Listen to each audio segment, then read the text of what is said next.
Correction de l'examen professionnel de spécialiste en finance et comptabilité 2018. Méthode de calcul. Cas numéro 3, optimisation de la marge contributive. On vous demande d'optimiser la marge pour la régulation A, B, C et D. Ce que nous avons, c'est le potentiel annuel des ventes estimées. Nous avons le prix de vente unitaire, les coûts variables, matière et fabrication, le temps de montage unitaire et le coût unitaire d'une sous-traitance. Vous avez ici-dessous les calculs personnels qui ne sont pas évalués, mais dont vous aurez besoin pour pouvoir répondre aux questions. Si on commence par la marge sur coût variable par pièce, nous avons ici le prix de vente unitaire qui est donné, la matière qui est donnée, la fabrication qui est donnée, ce qui nous donne un coût variable de 60 par rapport à un prix de vente unitaire, ce qui nous donne une marge par pièce en fabrication propre de 40. Nous faisons ça pour toutes les régulations A à D et vous pouvez les porter ici. On fait la même chose pour les marges par heure. Ici, il convient de calculer le nombre d'unités montées par heure. Vous le trouvez en divisant les 60 minutes de l'heure par les 16 qui sont données pour le montage de la régulation A.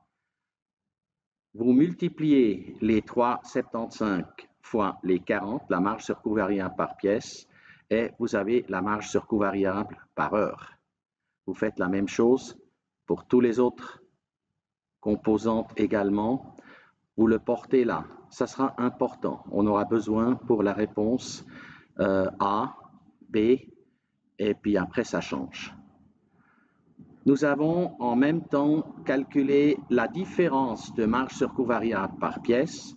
Elle n'apporte pas grand-chose, mais elle pourrait éventuellement être utile pour, les réponses A et B. Nous partons de nouveau, prix vente unitaire. Nous avons le coût unitaire de sous-traitance qui est donné, 65, ici pour le A. On obtient la marge par pièce de la sous-traitance qui est plus faible par rapport à la fabrication propre. Donc, nous avons une différence de marge par pièce en faveur de la fabrication propre de 5. On fait ça pour toutes les positions. Toujours pareil. Vous les portez là pour différence. Maintenant, on a les différences par heure. Ceux-là sont importants parce qu'ils vous aident à la réponse B.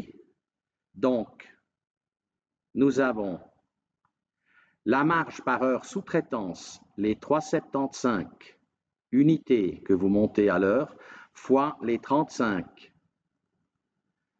Les 35 qui sont la marge par pièce sous-traitance, vous obtenez la marge par heure sous-traitance.